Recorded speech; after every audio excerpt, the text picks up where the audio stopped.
Switch that V6 for the EV. Ride it around my city. You should come ride with me, yeah.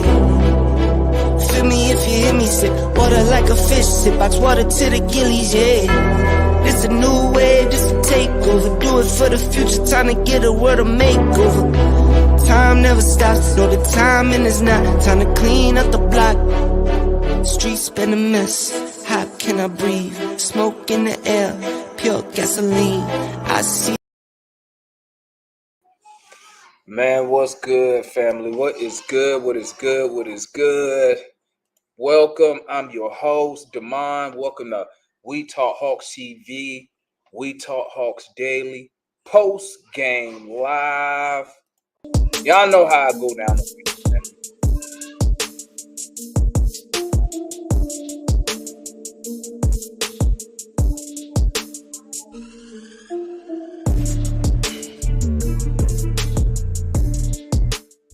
I mean, guys, listen. I know I started the show.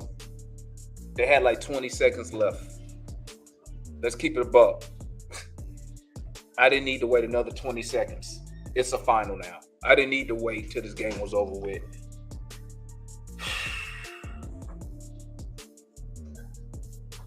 I'm just looking at the stats, man. I'm just looking at the stats, guys. And let me tell you something, man. Like,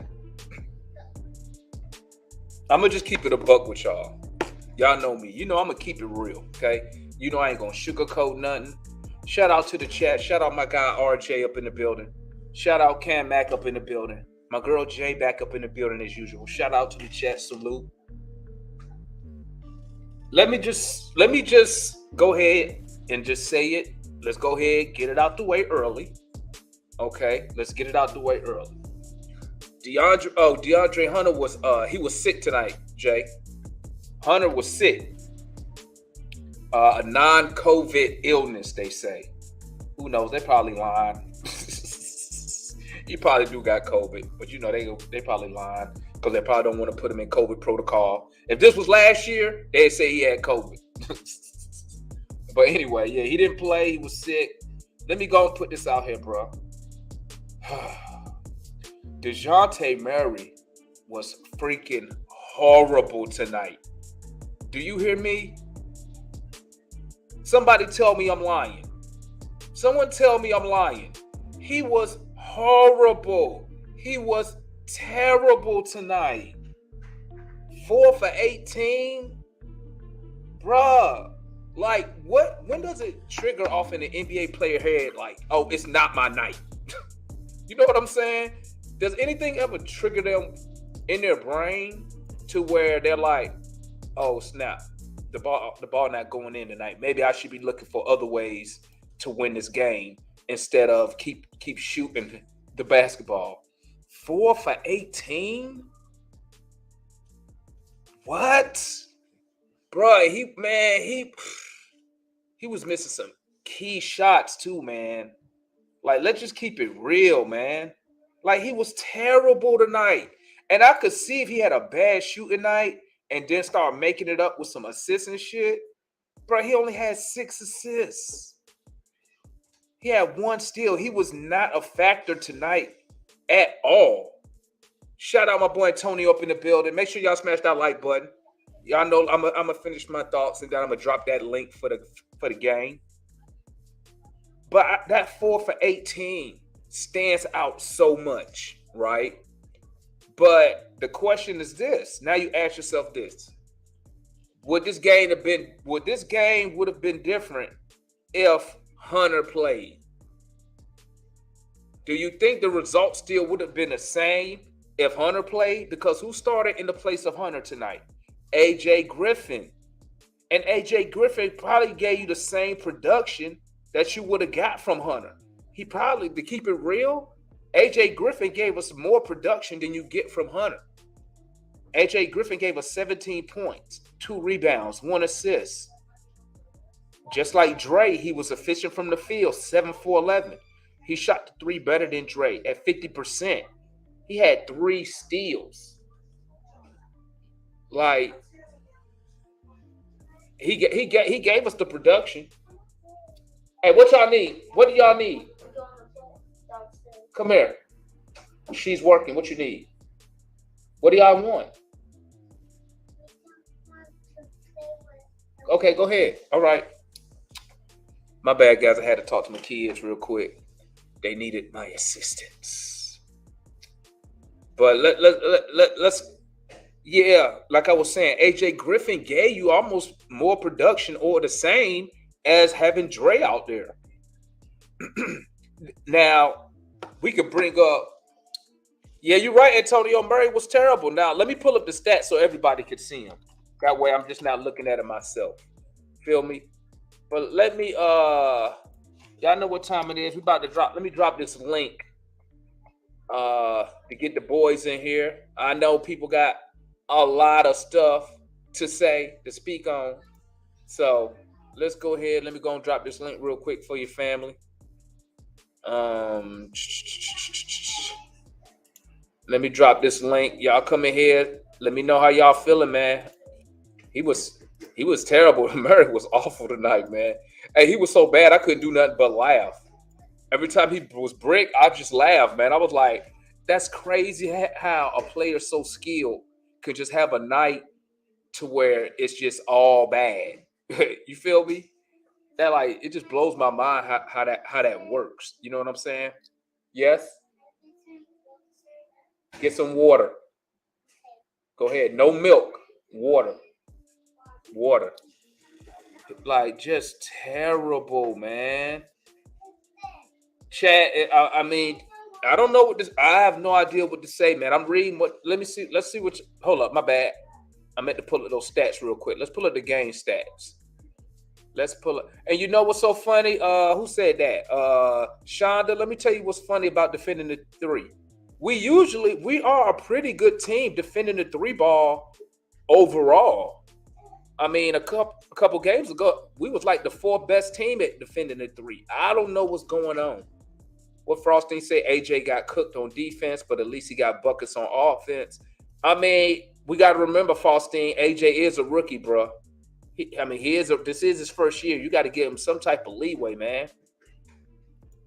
You know, my boy Earl said Murray was bad and Trey still a walking 5 turnovers a game. Bro, I mean, listen, E.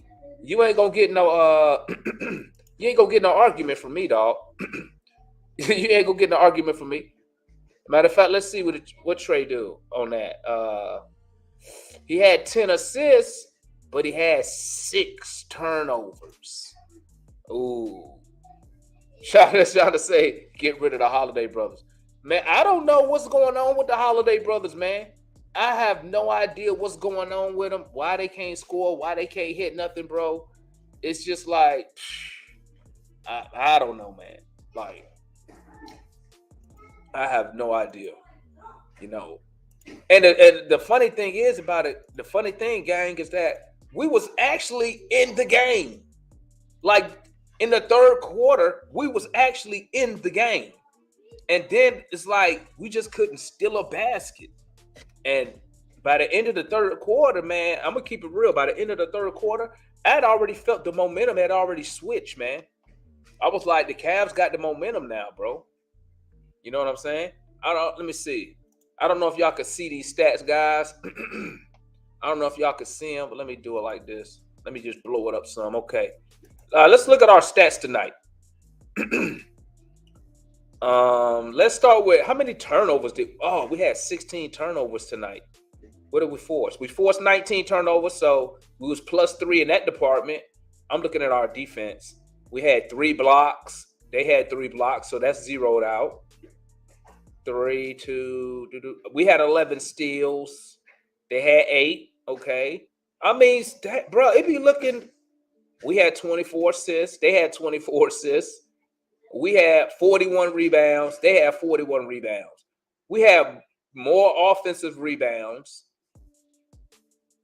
So that means we have just off the offensive boards, we had 7 more second chance attempts than them. Bruh, like, the stats don't look too bad. Free throw line. We went 17 times. We need to get that number up. That number need to be almost near 30. I'm gonna be honest with y'all. I need these free throws. They need to be near 30 a night. Why are we not getting to the line? 3, 2, 6. No one else can get to the line besides Trey freaking Young. Okay, Onyeka got there tonight. AJ ain't getting none. Okay, he need to start attacking that basket. We don't want Capella going. DeJounte only got to the line twice. Oh, we need this number need to be around. This need to be double, guys. This need to be 30 attempts a night. I'm gonna tell you that right now. What did they do? 23. So they had only okay. So what's that? 4? I mean, excuse me, 3, 7 more. I mean, 6 more attempts than we did. Okay, 6 more attempts, but they was only a +5. Now here we go. Let's see. We shot 31% from 3. Oh my God. Bro, they shot 52% from 3. God, 10 for 19. Thank God they didn't take no more. This would have been a blowout. Jesus.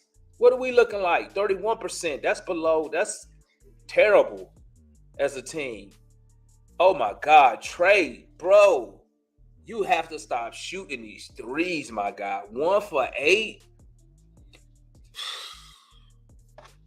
Hell no. I don't know how people was comparing his shooting to Steph Curry. Hell no.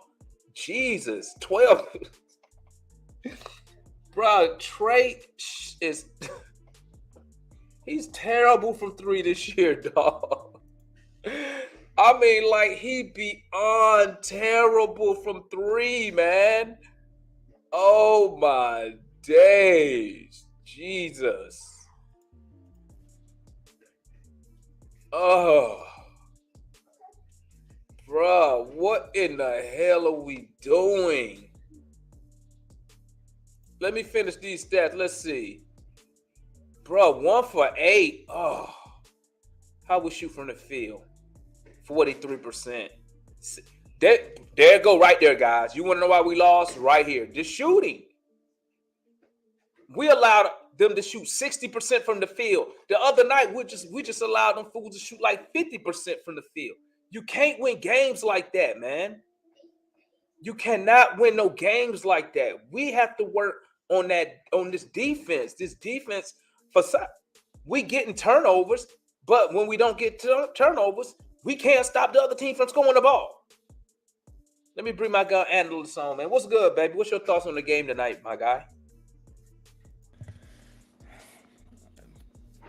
Poor effort, all around. You know, from the players to our whole entire coaching staff. It was just awful tonight. You know, it's actually a little funny.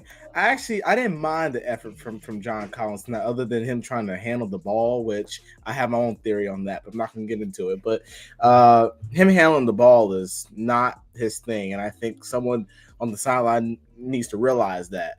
But like overall, we were just like, even when we took the lead, we didn't take control of the game. We just took the lead, and usually, like when we came, like in the play-in game, and we played them, you know, I think once before, when we took the lead, we took control of the game, and we took the momentum from them, and they took the lead right back, and then they just went ahead and finished, you know, the game, and it was just poor basketball, you know.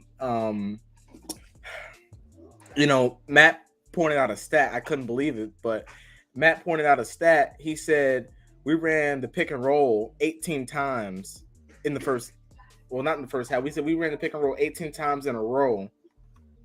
18 possessions in a row, you're running the same play, and all Cleveland was doing was just switching on the pick and roll, and a lot of our shots were coming off of broken plays. So basically, the pick and roll wasn't working at a certain degree, and we just got like a lucky 3, or other people were hitting shots. So, and then Murray, I don't know what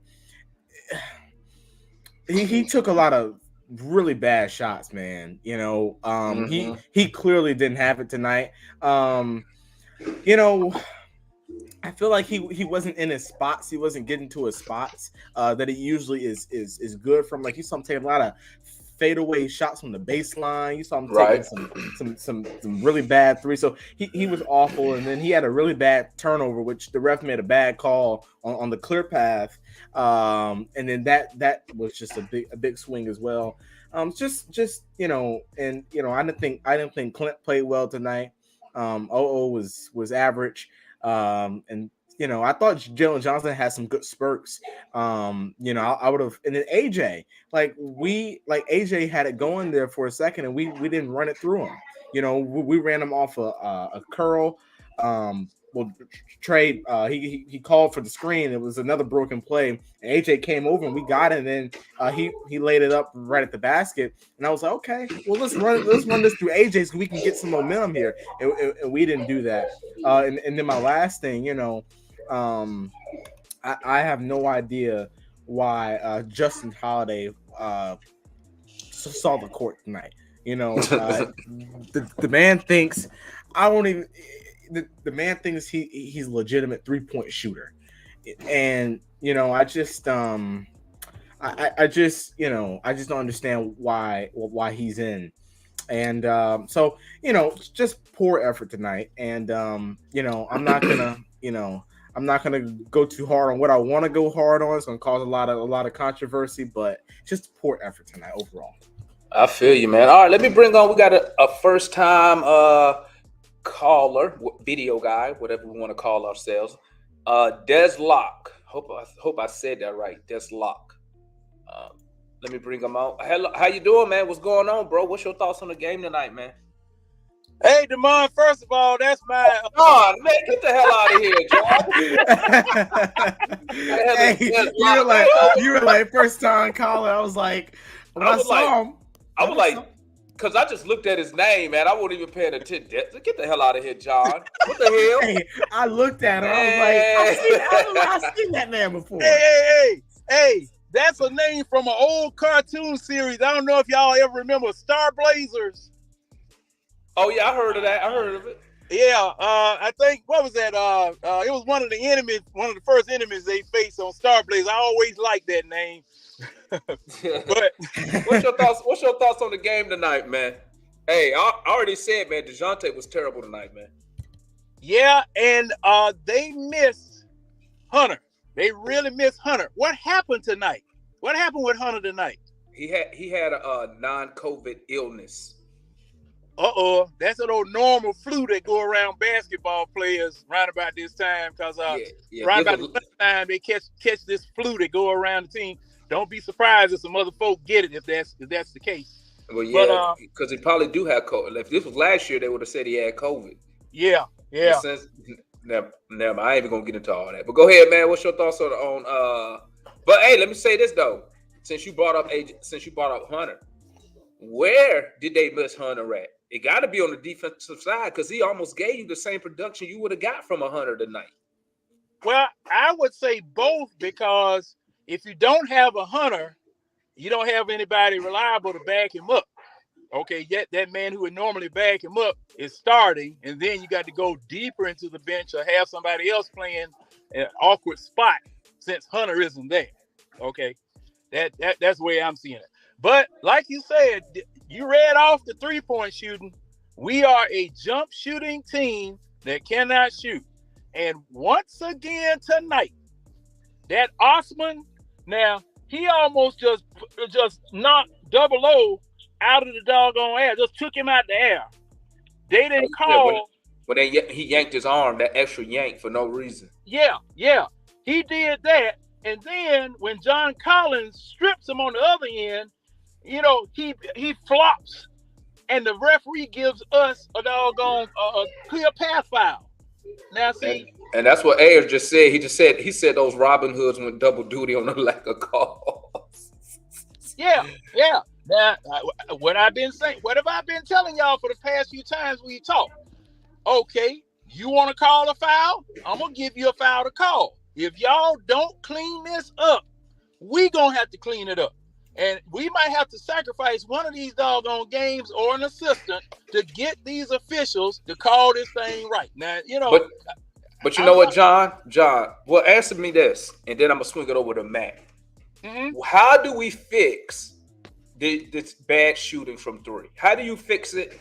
And I mean, obviously, you could bring in another guy, obviously, but what do we do with the current dudes?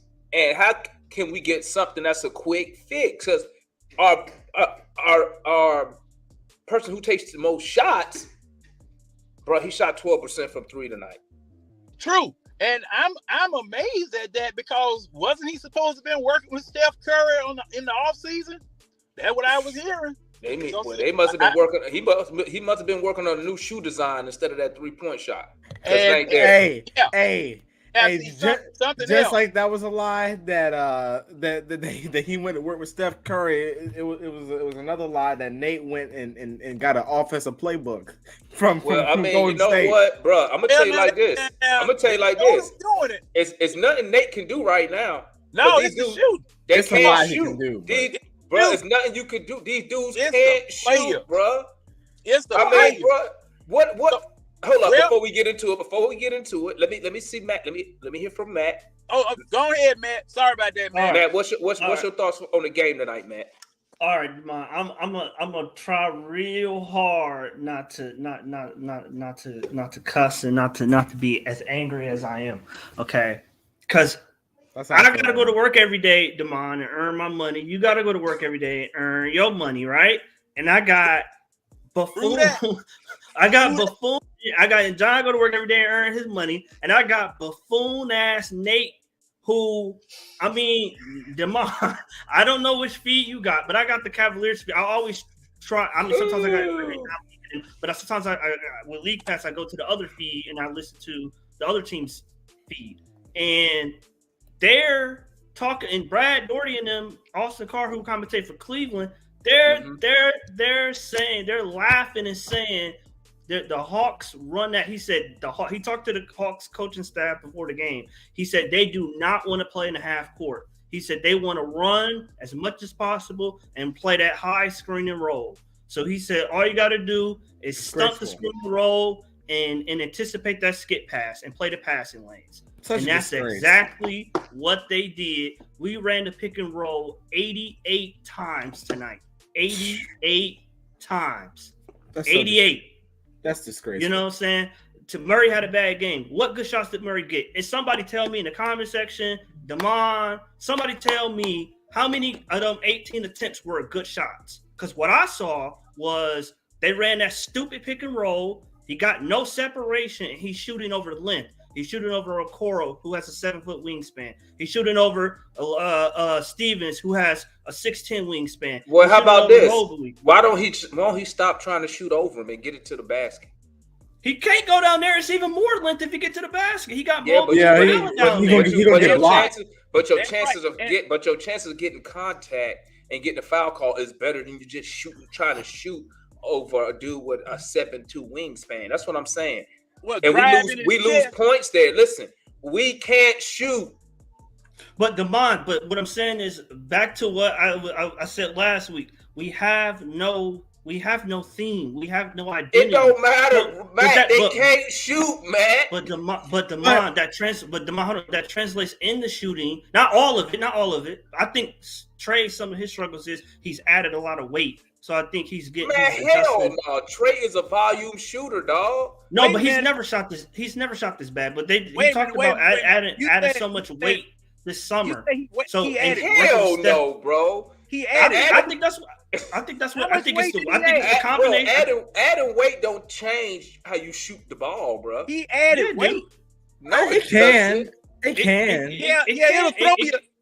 If you lifting weights and stuff, now see that's I lift weights, bro. I lift weights every maybe Trey was day. eating. If you put story, he can't shoot, bro. So Damon, all of a sudden, his fifth year, he came in and he can't shoot, and it's just a coincidence. This is the most weight he's put on, and this is the most adjustments he's made with his jump shot over the summer. Hold up, man. How much weight he put on? Huh? Let me he say don't this. look like he don't put on a pound. I know, right? He said between 12 and 15 pounds. Hell, that's a lie. That's what he said. That's what he said. Hey, Matt, when you Oh, look he at must have. Trae Hey, Young, wait a minute. He Bro, must have when you waited look before he went to the bathroom. and he must have put some water jugs in his He must pants, have had a bro. log waiting. Does he He look must have had like a he log bro, waiting. Do you know how big of a difference if you go from like 165 to like Yeah, you 180? see that. You would see that difference, dog. See I that? think it's Bruh. closer to 10. I think it's closer to 10 pounds than 15. But I'm Bro, just he saying. ain't put on nothing, bro. Look at him, bro. He's So- still fragile. Now, To Matt- yeah, he's Matt's still getting point. knocked. Well, that's what it looks like to me. He's still getting knocked around and beat up, and he looked like a giraffe falling out of a tree sometimes. Hit him. Man, So listen, Damon, man. so Damon, what is your explanation for in his 5th season? All of a sudden, he can't shoot. Because of the fact that he's not taking as many shots as he used to take. He's adjusting they to clown a him for the He taking the Yeah. most. they clown him That's for the for most- taking No. shots. Look back last year as to how many shots Trae was taking for the previous 4 years. Trae Young was your offense. Okay. Well, now you got Murray, so that changed. I get what you're saying, but they clown him for taking too many threes. He takes But this is the they do. This is the do. most attempts he's ever taken in his career. Bruh. No, this is actually the less. He's shooting the three less. No, you Yeah, he can't. is. No, I can't accept that. Not Damon, not 3-point attempts. I'm talking about attempts per game. This is the most he's taken. Attempts Trae per Young? game. Last year he was at 17 attempts per game. Right now he's at 19.6. This is No. the most Those attempts are averages. Those are averages. Give me the actual numbers. I need the actual numbers. He's talking about the total number. Yeah, you need the actual total numbers. Now it's bad to take an average 15 games into the season versus 82 games. That's going to automatically average it out kind of wrong. Listen, man, Trae Young has never been an elite shooter. Even if you go back and watch him in Oklahoma, he is a volume shooter. Yeah. So some days he'll gonna be hot, some days he not. And I tell people, I said, you got to take the good with the bad. Cause, bro, when he get in the lane and he missing that floater consistently, yeah, I'm like, what? How does he miss that? That's what I'm asking myself. When you see him, you'll catch him the previous night, and when he don't miss it. That float ain't no easy shot. And he's never been an elite. Go look at his numbers. I don't think he never elite 3-point shooting, bro. That's like when you shooting high 40s, like 43, 44% from three. No. He's never been an elite. What? But I'm saying, like 3-point shooter. No. But even so far this year, it's bro. He just having a bad 3 attempts per game more. Even bro, if it's one of the things you can't explain, bro. He just in a drought right now. It's just like it's just like baseball when dude. He a career 300 hitter, and then he'll go, 30 games when he got that like 10 for 200. You know what I'm saying? Something like that. Let me ask you this. What type of shooting practice are we doing now? Because see now it's the whole team. Team. You gotta ask the coach that. You got to ask the coach that. I mean, I don't know. Well, the reason I brought it up, was because when I said we're random and we don't have any identity, it's because Kevin Huerter talked about this I think it was before he got traded or maybe right after he got traded. He's like, he don't know when he's gonna get the ball, and he don't know how many shots he's gonna get per night. And to me, some people's like, "Oh, that's a diss to Trae." I'm like, "No, that's a diss to the coaching staff." Because if I don't know how many shots I'm going to get, I don't know where I'm going to get the ball out on the court. I don't know when I'm going to get it. That as a shooter, yes, you're supposed to be a professional, and you're supposed to be a knockdown shooter. But that's hard, man. That's hard to do. But this what I will come back and tell you. Hey, John, turn your volume down. I can hear myself. Okay, hold on 1 second. Am I all right now? Am I all right now? I can still hear myself. Okay. I tell you what. I think it's because I got it on in the car. Hold on. Okay. I just take it off the car. But yeah, like I was saying though, it's like this, man. When it comes to because with that I can argue. Well, I can blame Kevin Huerter, I could blame Nate McMillan, and I could blame Trae Young. I could blame all three of them if I really want to put together an argument. You know what I'm saying? But bro, I don't care what play we run. We just can't shoot we can't shoot as a team right now. And that's what's killing us, because now this would have helped us. What would have helped us if we had somebody who could play in the paint. But since you can't throw the ball to Capella, and then Okongwu, you can't really throw him the ball down there because he's kind of short. I mean, you could give it to him when he got a mismatch or he got somebody his height down there. But since you can't throw it down to Capella, then all we got is jump shooters. Right. Hunter didn't play tonight, but AJ don't slash to the lane like that. And I was speaking that also. The free throw attempts. We should be averaging 30 free throw attempts a night. But the only person who gets to the line is Trey. And he only got there 6 times tonight. So it's lacking a lot of stuff. But I think if we start attacking the basket, getting to the line, because what do they tell shooters? You want to see that ball go in the net. And we can get to that free throw line, get easy points without the clock running. And you get to see the ball go through the net. That gives you confidence. You know what I'm saying? But, bro, right now we are shooting terrible as a team. Terrible. And, I mean, it's really nothing you can do to fix. I mean, what you going to do? Bring in somebody new? Hell, he could come in and get cold. You know what I'm saying? Go ahead. You just got to, man, look, when you are in a slump, sometimes you got to shoot your way out of it. And you got to shoot your way out of it in practice first, okay? Plus the fact, I'm going to address something that was said a couple of seconds ago about not knowing where you're going to get the ball. Look, you never know where the ball is going to bounce. You never know where the ball is going to end up. Now, there may be some design plays for you that you get the ball here, get the ball there. But you getting paid enough of a money to hit shots anywhere on that flow on the other side of that half court. You get, that's why you there and I'm sitting here and us three are sitting around here, because we can't do that. Now, if you just want us to miss, I'll go out there tomorrow. I'll take $100,000 to miss all the time. But thing is, I got you. I agree. So, yes, they do get, they're professionals. They should make some of their shots. What I'm just saying is difficult. It's difficult not having any type of rhythm or reason to what you're doing. Is difficult to. Yes, the superstar players to me is going to perform. So like that's why Trey had his numbers. Yeah, his attempts were his efficiency was bad, but he still had his numbers. But with Murray and the rest of them, I think it's hard to ask him, because I don't think Murray's a superstar. It's hard to ask him to, out of 18 attempts, to beat contested defenses 16 out of 18 of his shots. I think that's just he doesn't have that type of ability. But Matt, he don't have to shoot it. He don't have to shoot contested shot. He shoots it because he think he's gonna make them. So why he don't have to shoot them? You could do your move. You look, you see he guarded you pretty well. Pass the ball. He don't have to shoot it.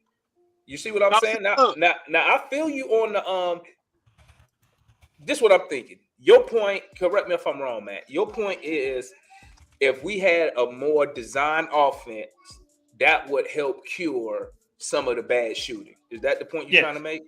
Right. I mean, because I'm looking at Sacramento, right? I'm looking at Sacramento. Sacramento was a bottom 5 shooting team last year. The only person they added was Kevin Huerter and Malik Monk. Malik Monk is below league average from 3. Kevin Huerter is way above league average. And they added Sabonis. Yeah, but he's not really a 3-point shooter. He's not really a 3-point But I thought you just said the word shooting team. You didn't say just 3-point. Oh, but both. 3-point shooter and... Well, you got to include Sabonis because he take a lot of the shots and his shooting percentage is high considering he played in the paint. So you got to include him. Darren Fox, he a good shooter. But not a great 3-point shooter. Okay, I'll give you that. But I mean... KZ Okpala, Terrence Davis, Metu.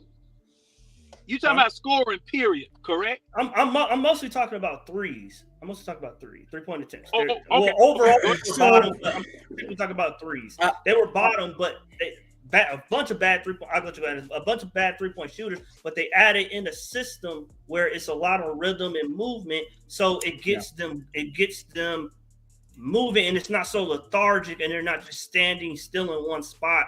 And I might get the ball this play. I might not touch it for 5 more plays. I might touch it 2 plays in a row. Then I might not touch it for 8 more plays.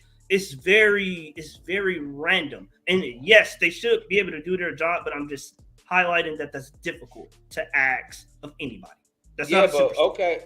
But what can we do now? Because we know Nate not getting replaced right now. So what are our options to improve our terrible shooting? Now I'm trying to chalk up the defending the 3-point line as just 2 bad games because we was number 4 in defending the 3-point line. So I'm trying to just chalk that up to okay, it was a bad night, they was hot. So, but on the offensive side, tonight we shot 41%. What is the problem? Is it our offense shooting the basketball? Like tonight we shot 41% from the field, or is it us defending? Because we allowed Cleveland to shoot 50+% tonight from. Well, that's another thing. Defense. I haven't even got to the defense yet. That's another schematic problem. I mean, why are you switching everything on a team like Cleveland, who they actually have an offense that actually have some type of design to it. But more importantly, when you switch everything, all they're going to do is bring AJ Griffin to the ball, and he's not the best. We said this when he got drafted. He's kind of slow-footed. He's not the best defender. I said best case scenario, he was an offensive version of Hunter without the defense, right? So, he's not a great defender. So why you switch everything and put him in that position? Why are you switch everything, put Capella on the perimeter, isolation? Because we can't man up. But go to a zone. We never went to a zone. Cleveland's not a great 3-point shooting team. We never try to match up zone. We've been playing zone all year, dog. We switched the zone. But we're a way better defensive team than what we were last year. But we 15th in defense, 16th. Okay, that's so far this year. Okay, all of our stats right now that we're referring to are so far this year after 15, 16 games. Right now, we are. Yeah. Right now.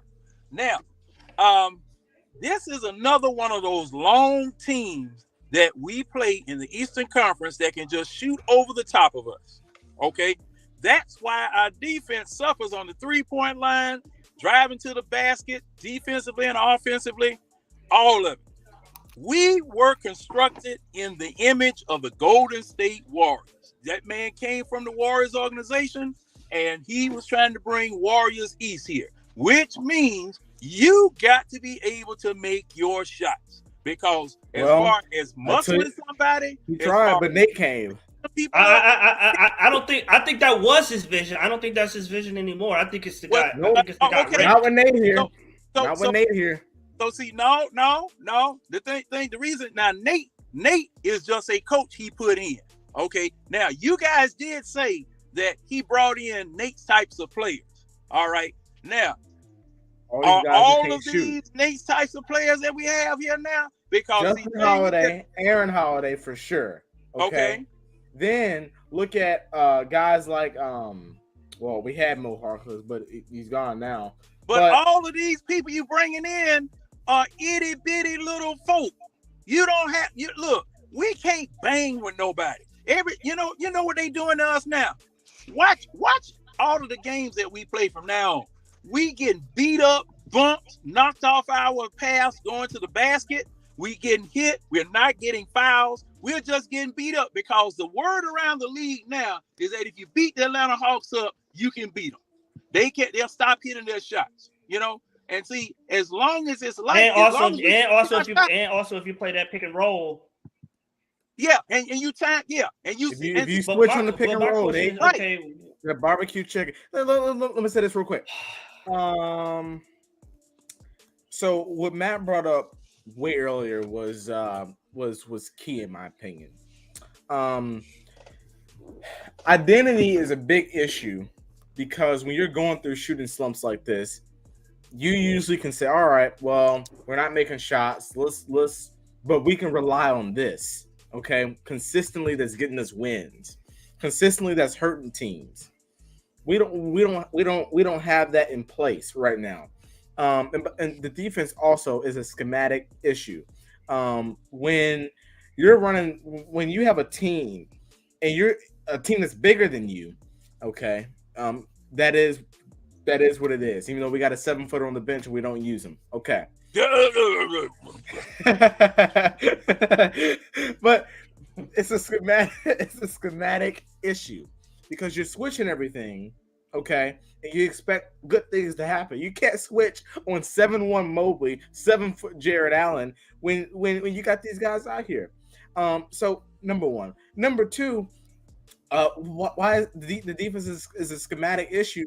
When you drop back, and first of all, we were terrible man to man tonight. We were awful because what happened was all they did was they put the ball on the floor and they drove right to the basket, or they drove right to the basket and they penetrated and someone else was out. So you can't. First of all, in the zone we played was an awful zone because typically when you play a zone, or at least when I see teams like Toronto, when they play zone, they will pack the paint and take away all passing lanes. Okay. And basically, but let's be honest here. First half, Cleveland shot really good from 3. But Kevin Love, I don't think he even scored a point tonight. Okay. They had streaky shooters out there like Isaac Okoro. Like all the threes were coming from Osman, Donovan Mitchell, and Darius Garland. Okay, I don't know if I'm forgetting someone, but everyone else was offensive liabilities. He had Lance Stevens, whatever his name was out there. Lamar. He couldn't shoot. Lamar Stevens, he couldn't shoot. Okay, so what I'm saying is that, and by the way, one last thing. This shows the state of our group, because first half, no way in the world, and I'm gonna say this, no way in the world we should have been only down by 5 points at halftime. That should have been a 20-25 point deficit. Cleveland no. In their favor. Coming into tonight, you would think we would win, but the way the game was going, Cleveland made a lot of undisciplined plays that kept us in the game. Now, yes, we did draw fouls, but it was a lot of fouls. We went to the free throw line and we were staying in the game. Other than that, they would have blew us out the water, and we did not capitalize on that, especially not coming to the second half. And Demar, I want to say that first of all, one, this switching defense, I don't like it, and people did it because Golden State did it. And what people don't, it's a copycat league. What people do not understand about Golden State, yes, Golden State switched everything, but they did it in certain time periods of the game, and they did it in certain matchups. They did not do it the whole game against everybody that they played. Typically, they only did it in the playoffs, and they did it against bigger teams too, because they know they couldn't rebound, and they know that they was going to lose points in the paint. So they went to that switch everything defense to speed up the other team and to get them mismatches on defense, or supposed mismatches, so they could get the ball in Steven Adams' hands when he was on Oklahoma City, or Blake Griffin hands when he was on the Clippers, because they knew they weren't that talented or skilled in the post. That's why Golden State did the switch everything defense. But now that's been carried over to everybody, and it's a trend that our coaching staff, that was hot 3 years ago, that our coaching staff think, let's implement it because it's hot now, or it's a trend now. So that's what I'm saying. Like, we're at a strategic disadvantage tomorrow. And I could point to that Toronto game. We won that game because Scotty Barnes blew 2 layups at the end of the game. But let's just be real. I could tell you all the games, the good teams we play, we're going to lose. The Sacramento game, if we don't shoot well, we're going to lose, because Nate can't figure out a way to net. They're averaging 126 points a game, something like that. They up there. 125 points a game. If we're gonna lose that game, every good team we play, we're gonna lose. Just about, unless we shoot phenomenally. It depends, man. I mean, let's be honest here. Cleveland is a bad matchup for us because let's DeMond, talk we about it. 5-5 in our last 10. We won 4 out of the last 5. But let's talk about it. Cleveland a bad matchup for us defensively. Not switching zone, it don't matter. They can get the ball whatever they want. You could run a zone. All they gonna do is just throw it up high to they got 2 7-footers they could put in the game. They just throw the ball over the zone. I mean, they could shoot tonight. Going to a zone would have been super stupid because guess what? They shooting 60% from the field. They shooting over 45% from 3. They're just gonna shoot over the zone. Now we're gonna be looking super stupid. I mean, at the end of the day, bro, I think our issue is if you go back to the games we won, we played magnificent defense. We had teams turning the ball over. We was getting points off turnovers, and we was winning the rebounding margin. Tonight we won the rebounding margin. We was plus 7 boards on the offensive rebounding, which means that's 7 extra shots we had off second opportunities. We just didn't defend well tonight. And I mean, that's what it really boiled down to. Now, the shooting, at the end of the day, let's be honest, all we can do is shoot ourselves back into the game. Shoot ourselves out of the slump. But I believe our defense, that's what we're lacking at. I don't care what plays we run. When you let the team shoot 60% from the field and then shooting 45% from 3, you're not going to win. I don't care what plays you run. I don't care what your identity is. Even with the addition of DeJounte, and I'm going to give Hunter credit, he was not there tonight. Our defense was terrible tonight. It was terrible. We kept because we were switching everything in the threes that they were making. They were making it off of rotations. But Matt, if we don't switch, we still can't match up with them defensively. Because guess what they gonna do? It's always a mismatch when Trey on the court. They're gonna go straight at Trey every time. Every team does it. So it doesn't matter. That's true, but it was very dumb to switch because I mean you want to mix it up. You just don't want to come, bro. Don't no NBA team play no zone the whole damn game. Toronto does. You know why? You know why? You know why? Because players have personal pride in defending. Ain't no player gonna let they cook. Ain't no coach gonna have an NBA team play a zone for a whole game. They should be able to defend their man. Travis put this team together. He knew. Listen. No, man, because you know what? He knew what the East was looking like. Okay, he knew. Okay, I blame him. He knew who we had to go through. He knew who we had to be. So him and Nate McMillan, because I've been telling y'all, and I've been saying it, the roster's jacked up, man. He should have sat down with Nate McMillan. Why we don't have a serviceable 7-footer who can get us boards? Why don't we have a decent backup point guard, okay, who fits the style of game that we play? He know we run pick and roll 100% of the time or whatever it is. So they should have got personnel that matched up with what Nate was trying to do. But DeMond, he had the line right. He had the line exactly. Right. So if you agree that they did, analysts, then you proving my point. The players, okay, are not that good. We're not elite. They're not that good. They need to work. These are Nate's type of players. So I'm saying because the players ain't good. That's what I'm telling you. He got the players he wants. The general manager got the wrong ones because they suck. Well, who would have got Justin Holiday? Who would have got Justin Holiday? Travis. Who would have got Aaron Holiday? Travis. But that's what they would have got this. Why would he go get Frank Kaminsky for what? He don't fit with us.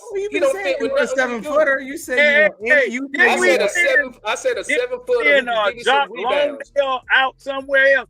That we had Jock Longdale. Yeah, we traded him to the Suns. And we let him go. And we let him go. He's no better than a rebounder. Now I will say this. Nate McMillan. I'm going to do Chelsea King on you. I'm going to do Chelsea King. That make a move. This is what Nate McMillan need to do, man. What Travis should have did, okay, this offseason was put an offensive guru on Nate McMillan's staff. That's what he should have did. Nate That's brought what in he that little ugly. That's what he that should have ugly- did.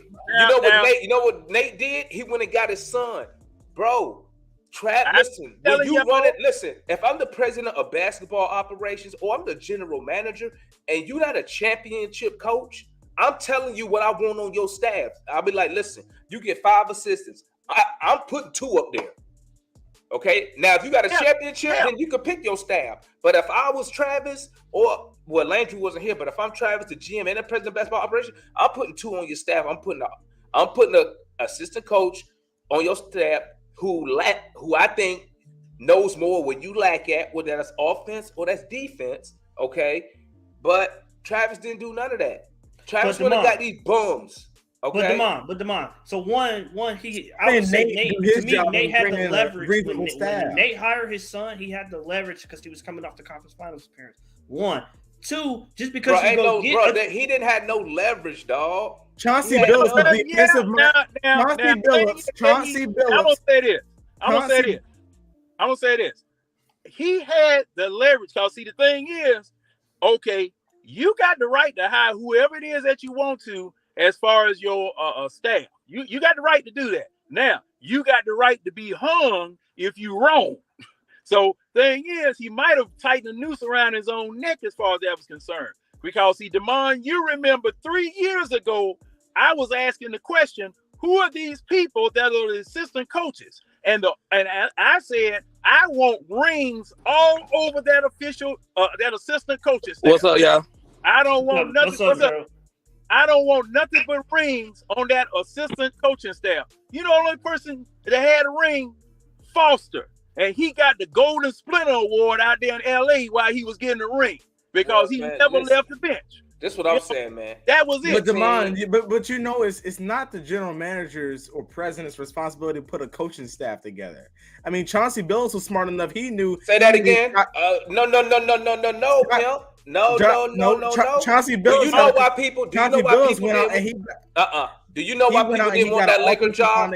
Do you know why people didn't want that Laker job? Because they was gonna choose the staff. Exactly. That's why Frank Vogel took it. Nobody else wanted it. Ty Lue was gonna take it, but guess what? The Lakers said we go choose your coaching staff.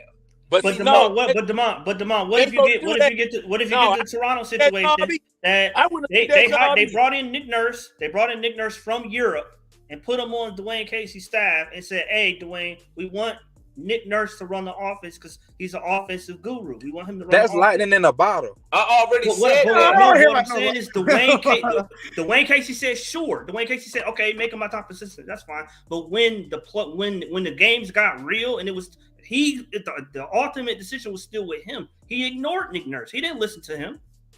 Because he don't have to. He's the coach. But that's my point. That's what I'm saying with Nate. He's the head coach. But guess what?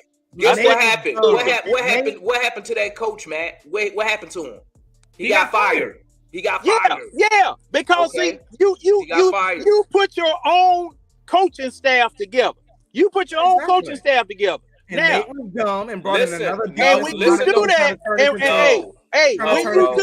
when you do that, every team ain't like that. It ain't like that everywhere. Listen to me, guys. It's not like that everywhere. Listen to me. I said, if I'm the general manager of the Hawks, right? Me. Oh, okay. If I'm the general manager, if I'm the president of basketball operations, unless you a coach with a championship ring, I'm putting 2 people on your staff.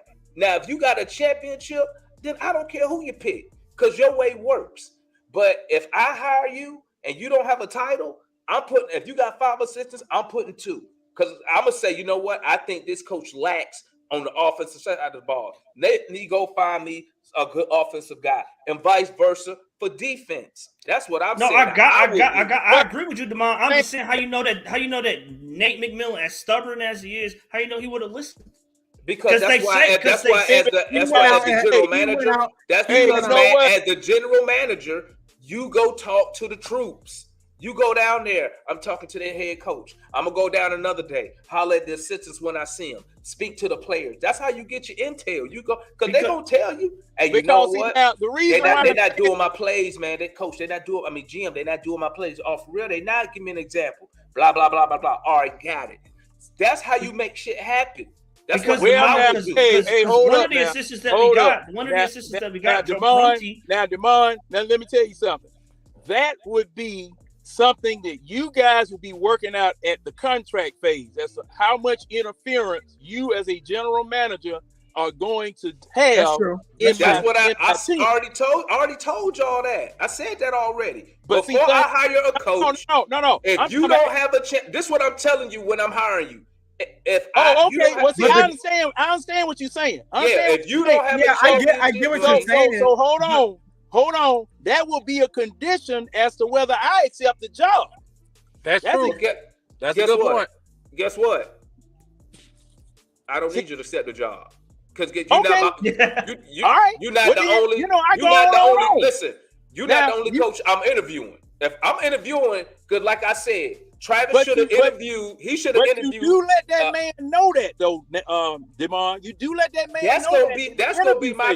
That's gonna be my criteria. His agent, that coach agent, gonna know that. He not even gonna send the coach. If we go back 2 years, and we coming off the conference finals appearance with Trey stepping on that referee's foot, and you say, all right, Nate doesn't want to meet my contract demand, so I'm gonna move on and hire somebody else. You telling me it wouldn't have been a riot down there at State Farm Arena? They would have burned down State Farm Arena for that. And you would have had to do a whole PR. Matt, let's be real.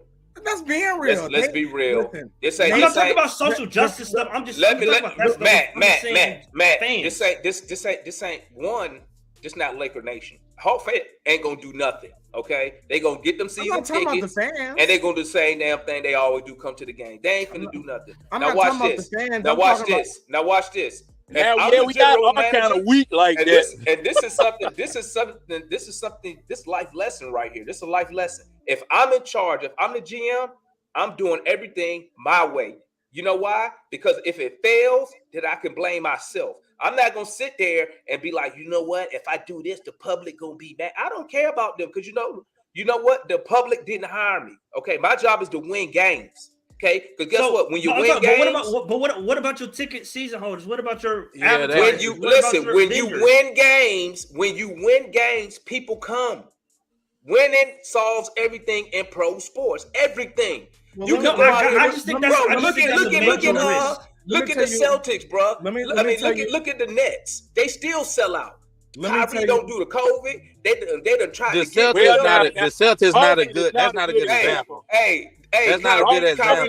Kyrie Demond, all I'm saying is it would have took an incredibly strong personality in person to step away from a dude that just took you to the conference finals and hire somebody else. That takes a very strong mentality. This what I don't understand about y'all. Y'all sit here and say, well, when I'm looking at Nate's history, he only won one postseason game his whole life. Yeah. That's exactly what you use to interview other people. Because you can sit there and say, bro, look at his track record. This shit might have been a fluke. Guess what? It was. It was a freaking fluke. Demond, I do got one objection. And then watch this. And then in hindsight, I got one objection. You always do your due diligence. I've been saying I agree. That. When he extended Clint Capella for no damn reason, I said that was stupid. When he extended Kevin Hurt, I was like, that's stupid. Why are you doing this? Why are you signing these contracts? Was not that bad. Why for us it was terrible. That's why they traded him. But $14 million. Bro, he gave us 11 points. Every year it's the same crap from Kevin Hurt. 11 points. $14 million. Get him out of here. Listen, Beverly's making $13 million. If the Hawks wanted him, if they thought his contract was good, he would still be here. Y'all ever thought about that? Hey, Big Ticket, go ahead, man. Go ahead, Big Ticket. Man, Demond, I get what you're saying. Number one, I think when we talk about how we should have vetted other people other than Nate McMillan, the fact that we have, I guess you would call it foresight. Hindsight. Hindsight. Huh? Hindsight. Is it foresight or hindsight? No, I think it's foresight since we already know what happened afterward. No, that's hindsight. Now? That's hindsight. Talking about now. Okay, so all right, so foresight is what I have. Because I've been saying all this stuff before it happened. I got you. So yeah. I think the fact that we kind of see how it's going right now. Like, for instance, if Nate would have won 50 games, went to the conference finals again last year, like nobody would be saying, well, we should have vetted other coaches and all that stuff. Now, the other thing is, Wait, what you just say? I said if we would have won 50 games and went to the conference finals again last season, nobody would be saying, well, we should have vetted other coaches. Bro, I said vet other coaches before they gave him the contract. I've been said that. I said, why would you? Because you know what people said? Because this is what people say. That's not Nate. It's not Travis's pick. It's not his pick. And I was like, well, if you know that's not the coach you want, why are you not interviewing other coaches? You was not tied. Oh, okay. I see. I see why you say that now. But here's the other thing. Yeah, you was not tied to Nate McMillan. I wish people stopped saying that because he took this. Wait a minute. No, that's not even. You can't even say something like that. I got a second objection. Until he did that, he was the interim head coach, and then they made him the permanent head coach after the season. You can't. Bro, he did not sign a contract, so he was not the head coach. He signed a contract as the interim head coach. He was that interim means temporary, guy. That means guess what? Exactly. When I'm done with you. When I'm done with you, get up out of here. That's what interim means. You make a decision on whether you make a decision on him after. Interim means I don't want your ass. That's what it means. Because if I wanted you, be the head coach. Okay, Gerald, what's your second point, Gerald? Go ahead, man. The second point was I've been in the garage already, so just so y'all know. You good. DeMond's method, as far as a coaching search, it works when you have the leverage. Atlanta is not the biggest. Atlanta's not the best. It's not the best destination. We're not a destination. It's not the biggest destination for Ty Lue was not coming to Atlanta. Especially the Ty Lue not coming to Atlanta. Ty Lue won't go come to Atlanta because we don't win. Ty Lue go to teams. That's what I'm saying. That's the point, DeMond. We don't have a winning tradition. So you can't really sit back and say, oh, I got the pick of the litter. Okay, this is what if we hire you, you got to do this. If the Lakers couldn't get away with it, what make you think we can? Bro, listen to what I'm saying. Okay, I don't know. Listen, if I'm the general manager, I already have stipulations. Listen to what I'm saying. If you are a championship coach, then you do your own thing. But if I put out the job is open and your agent send you up here for an interview and you don't have a championship, you're gonna meet my demands. Because guess what? I'm hiring you. I don't need you, especially if you ain't got a championship. I don't need you. That's like, but the Hawks ain't got one either. That's like if a college coach come up and interview for the job. I don't need him. Get up out of here. But the Hawks ain't got a championship either. But the Hawks have the job. The Hawks have the job opening. No, they got it in St. They got it in St. Louis. Now, DeMond, now let me say this about that. Now, if you want high dollar, high pedigree, high shelf coaches, you're gonna have to give some, bro. You got to meet their demands. You got to give some. Now, what did I just say? Even if they don't have a championship, even if they don't got a championship, guess what? If you don't have the championship, you meet my demands. If you don't come interview for my position. Simple. So Ime gonna have to meet your demands. DeMond, gonna have to meet your demands. The Atlanta Hawks. Hell yeah. The Atlanta Hawks are not in a position to demand much of anything because of what we have to offer a coach to work with before he even started breaking it down. Let me tell you what we have to offer. How many teams in the NBA? 30 and 32? Exactly. And we have one of those positions. Guess what? You unemployed. So guess what? I don't need you. I can get people to come get this gig. Guess you feel me? But guess what? If that was the case, we would have hit a home run by now. I'll apply for the job. I'm coming to apply for the job. If I was the GM, let me tell you something, Gerald. If I was a GM, Lloyd Pierce would have never been our coach. Neither would Nate McMillan. They would have never. So who would have been your coach? If we had to go get Lloyd Pierce, obviously we ain't had that many choices. And that's what the problem was. What are when you we talking talked about, man? We didn't have that many choices, bro. What you mean we didn't have them choices? He was the fourth play. He was the fourth choice. Exactly. He was the fourth choice. So what the hell happened to 1 through 3? Demond, listen. They was. Let me tell you something. That Lord, let me tell you Who what the other year three? it was. None of the choices three. It was Darvin Ham. What's my man who got fired from the Knicks? What's the black dude name? He got fired. David from the Knicks. Fizdale. David Fizdale was one. He got. Fizz. I don't think Darvin Ham was one. And yeah, Darvin Ham was one. I thought it was Jay Larango. They interviewed him. At the time. But let me tell you something. None of those dudes have a championship. So guess what? No, coaches. Two of them. But Demond, what I'm saying, I agree. No, you know who got one? Fizdale got one with Miami. My bad. Yeah. Demond, I agree with you. What Travis should have did was he shouldn't have gave him like a 4-year. I think he gave him like a 4-year contract. Now he shouldn't have done that. He should have probably gave him like a 2-year deal. But Nate wouldn't have stayed. Nate wouldn't have stayed. This is one of y'all problems right here, man. Y'all too busy. If you the organization, okay, you don't bow down to a coach or player. That's why the Brooklyn Nets in the situation that they in, because they don't know how to. Bro, the players run the league. Let me tell you something. Yeah, let me tell you something.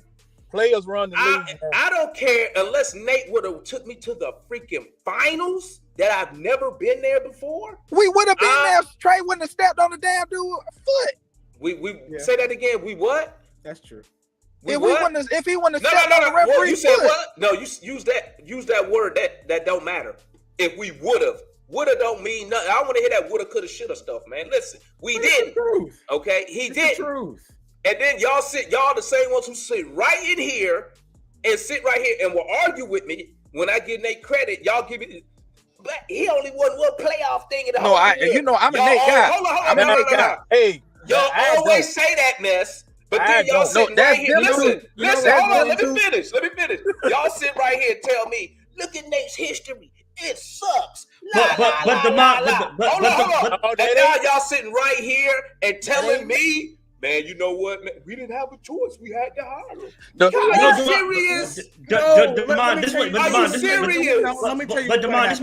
my point. This is my point. The Pelicans, like I said, the Pelicans did the same thing with Stan Van Gundy. They hired him, gave him a 4-year deal. They got him. And then they said, "Oh shit, he don't know what he's doing." So they fired him. No, that's not why they fired Van Gundy. They fired that he couldn't relate to the players. Him and Zion and Nate can't relate to our players or use them correctly. So my problem is Nate a player coach. I can't tell. Nate is a player coach. Him and Trey buddy. Stan is a tyrant. That's the problem. Did he fly to Oklahoma to hang out with Trey? I heard he was at the club. But Trey not the team. I'm talking about the rest of the dudes on the team, not just Trey. But I'm saying my problem is not that he hired Nate. My problem is that he's sticking with Nate too long. You have to recognize when something's not working and change it. Nate, the coaches don't grow on trees, man. Fire him. Y'all saying that the man was a tyrant. Now, how in the world does Thibodeau keep his job? Because Thibodeau he should get fired too. Yeah, he should be fired though. Tim should be fired. But the problem is the coaches don't go. The coaching does not grow on trees. That is a real. Even the assistant coaches. That's a real buddy fraternity.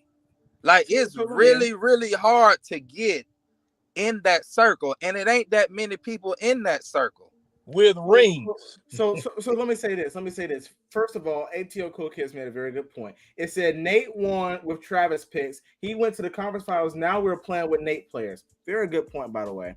All these Detroit Pistons 2001 style Pistons. That's what I be talking about. Y'all sit here and talk about Nate, and I'm saying, but no, let me say this. I think I can summarize it correctly. Demond, I can summarize it for you. I got you. I'm just saying, y'all sitting here complaining about Nate McMillan, but then turn right around and say, but I mean, we didn't have a choice. You took it to the conference. But that's what I be talking about. I know what they're trying to say. I know what they're trying to say. Hire Nate too. But have you ever? Have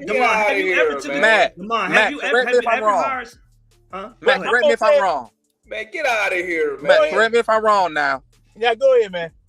I think what Matt and Angela is saying is at the time it was the correct move, but it should not have been for that long. But he still had the same flaws they talking about now with the same flaws he had. If you were since he been coaching, am I right, Matt? Am I right, Matt? If you were Travis, yeah, but here's the thing.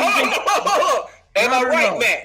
Am I right? Yes, but hold on. So they knew. Listen. Hold on. Everything you complaining about Nate, he don't run plays. He don't do this. This is the same junk he did for 13 years, right? Am I right? Right. Okay. Yeah. But you still gonna hire him because in after your one playoff run. Man, come on, man. That's what I'm saying, man. Okay, it was a fluke, man. Let me say this. But what I'm saying is, yes, you hired him. One, you shouldn't have gave him a long-term deal. But two, you're hoping that he grows like Monty Williams did in Phoenix. He was a 40-something win coach. He was a 40-something win coach in New Orleans. Got eliminated in the first and second round every year. Well, he got fired. Had no choice. He got the Phoenix. He got better. Monty Williams didn't get fired. I thought he quit because of his wife was sick. No, that was he got fired. His wife died. He got fired. He took an assistant coaching job, and then she died in a car crash. But he had already got fired from New Orleans. Okay, he was in OKC. So how many years or jobs did he have before getting this gig right here? That's it. This is second job, head coaching job. That's what I'm saying, Matt. When we hired Nate McMillan, he already had a 13-year track record you could look at. Okay, so you telling me, Matt? So you telling me, as a general manager, you wouldn't do your due diligence to look at those 13 years and say, how come this dude never got out of the first round? But then you might well keep Lloyd Pierce there because you don't have that many choices. Let me say like the Hawks. What's between the Rockets and Gerald, take it. Like the young people said, that's cap. Listen, because when you fired Lloyd Pierce, you fired him at the end of February. He's the interim coach, which means me personally, the day I fired Lloyd Pierce, I'm already interviewing other coaches behind the scenes. So if Nate was the fourth choice, or was it Lloyd Pierce? No. Nate would have been my interim coach. I'd have been like, Nate, you go coach to the end of the season.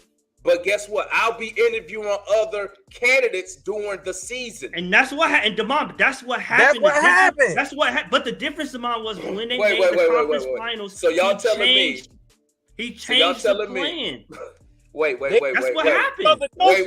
Nate earned the job when he took them to the conference finals. Matt is changing shit. Hold up. So it's the same thing. Wait, so you telling me? No, Matt. So you telling me, Matt? Wait. So you saying Nate McMillan other coaches before they hired Nate? Wait. Go ahead, Damon. What you saying? So you telling me, Nate Rustler got all the way to the conference finals and just changed the shit?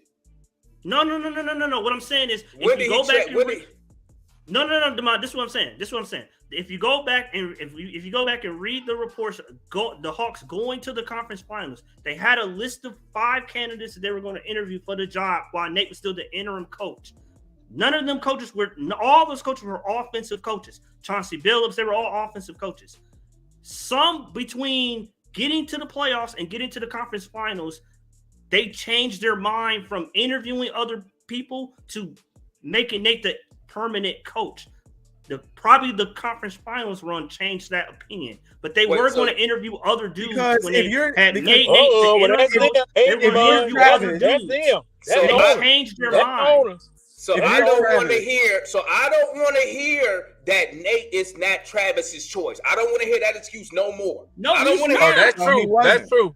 I don't want to hear it then, because you just told me. What you just told me cancels out that whole argument. That's true. When I say he's not his choice, are you telling me Tony Wrestler wanted Nate and told Travis you need to hire him? I think it was Travis. What I'm saying is, when I say Nate's not his choice, what I'm saying is, I don't mean he didn't decide to hire him in that moment. I'm saying if you basketball wise, philosophically wise, they do not. He's not his guy. They do not share the same vision. They don't have the same vision of basketball. Okay. Who hired him? Matt, hold up, Matt. Hold on. Who hired him? Wait, Matt. So at your job, right? at your job, okay? Yeah. Oh no. That's politics. I don't know what your position is, right? But say you a supervisor. Okay. Okay. Go ahead. Okay, you a supervisor, but your boss comes to you and says, "Hey, Matt, I got a new guy. He gonna be a future supervisor.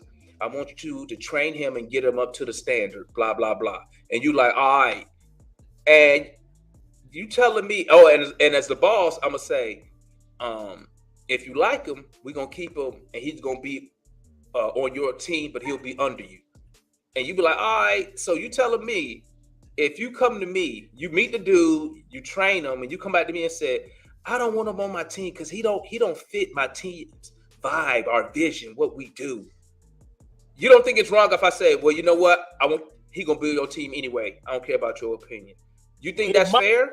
Right. No, that's not fair. But okay, Damon, I'll give you an. You think that's fair? That's because I don't understand. I don't understand how you, the president of basketball operations, y'all sitting here telling me that Travis isn't smart enough to say, let me interview other candidates that fit what I want this team to be. I got a retort to that. Go ahead, Daryl. I got one for you, Damon. I got a retort to that. The reason why I don't like the job analogy is because 9.5 times out of 10, if a supervisor is hiring an employee, that doesn't affect the bottom line or the amount of customers that's going let's keep it simple, whatever Ticket. product. Let's keep it simple, Ticket. If I say, hey man, you need to put this dude on your team and he don't fit the standard that you have for your players, do you want him on your team, yes or no? And you have the choice of having him or not. You already talked to him, he don't fit the type of character people you looking for that fits your organization, what you want to do. And I have no outside influences. I'm telling you, it's up to you. Do you want him? Yes or no? He don't fit none of your team. He don't fit your vision. Do you want him on your team? Yes or no? Do I want him? No, but will I exactly? Hire that's him? what I'm saying. So why would Travis? It ain't black and white like that. Hold on.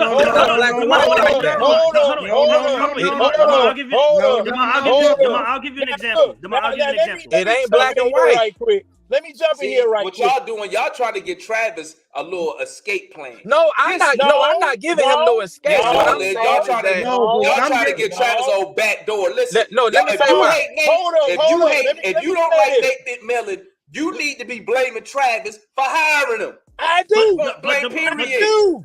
But if I wanted to blame somebody, I would blame the people who hired him. But let me tell you about your analogy. Have you ever been voluntold anything? That combination of volunteering. You was in the military. I know you was voluntold. But see, that's what I signed up for that though. I knew what I was getting into. I signed up for that. That's what he did. That's what they did.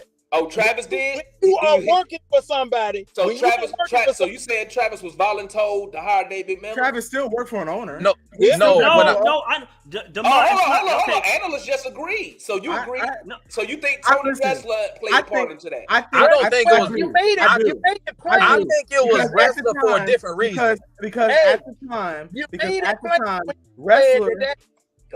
Excuse me. You made it plain when you said that man is not his choice as coach, or that they don't see eye to eye. So somebody was voluntold there some type of way. It's all about politics.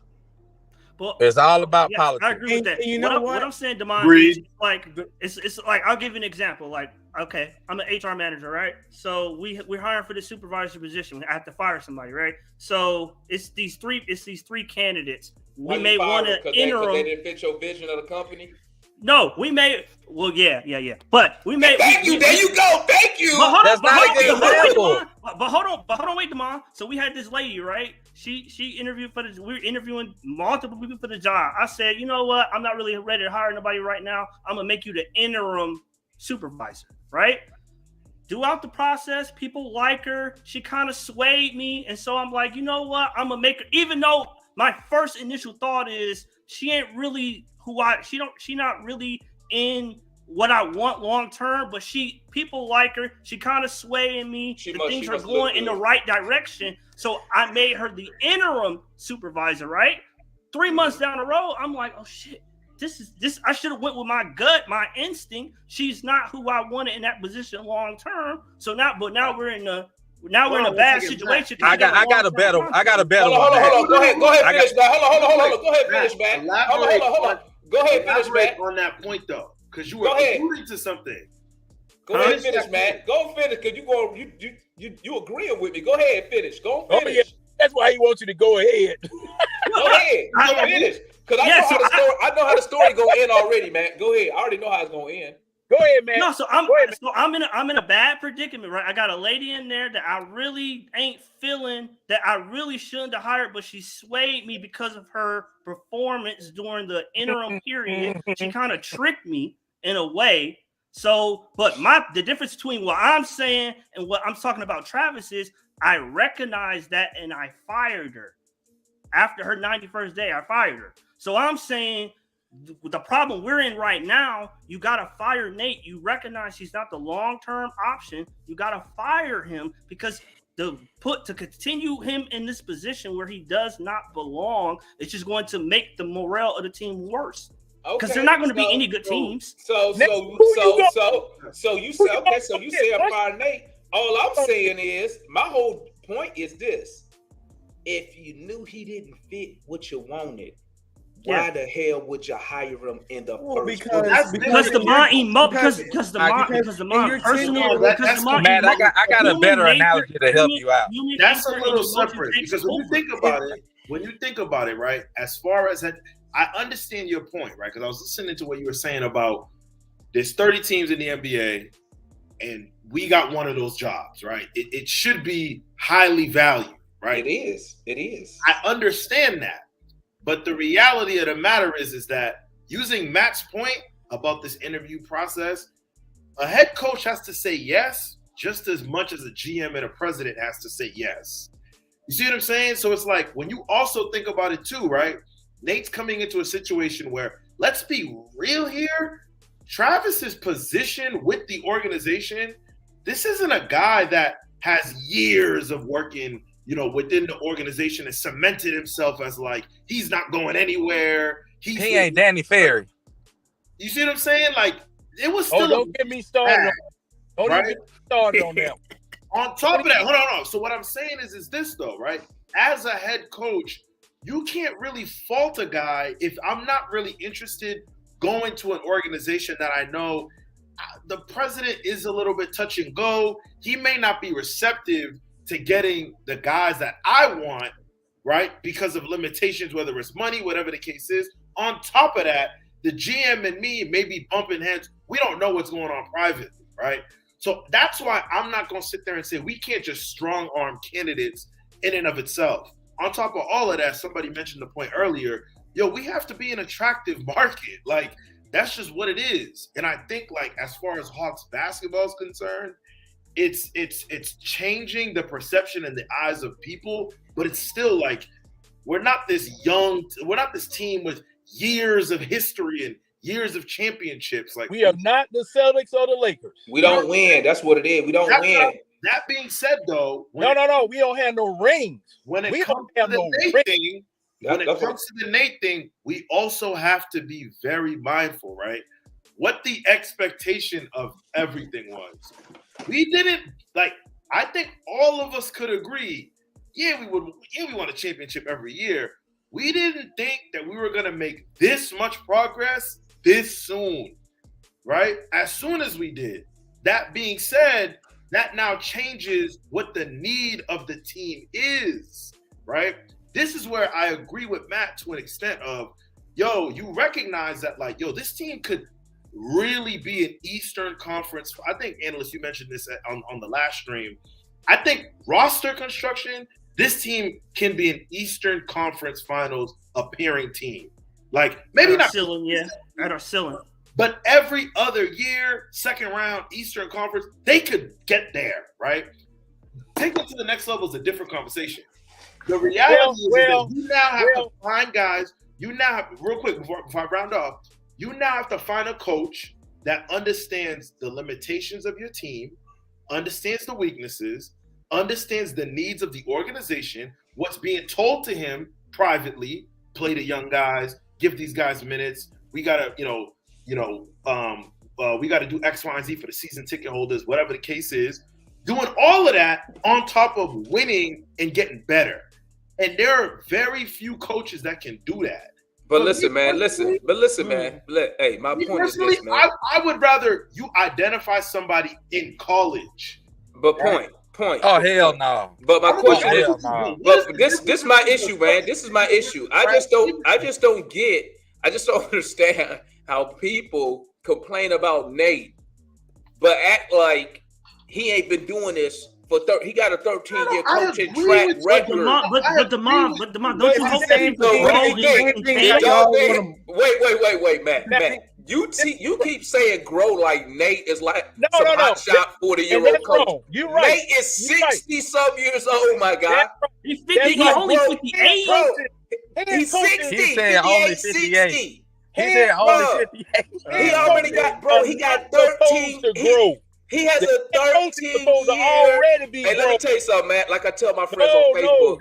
Like I tell my friends on Facebook when I be arguing politics about Joe Biden, bro. He got a 13-year track record of doing this shit, and you still hire him, and you like, oh wow, I thought he wasn't gonna do what he did the past 13 years here. He's the rebound chick.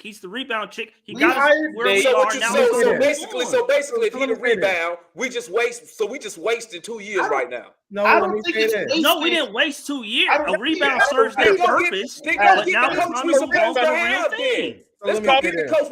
Listen, I got a question real quick. For everybody in here, for everybody in the chat. Should the Hawks fire Nate McMillan? Yes or no? No. Yes. Today, no. Yes. No. I'll tell. Hold on, Matt, go first, and then I'll go. I'm gonna say yes because you're saying right now or at the end of the season? Now, do you fire? Does Nate McMillan need to be fired now? Yes.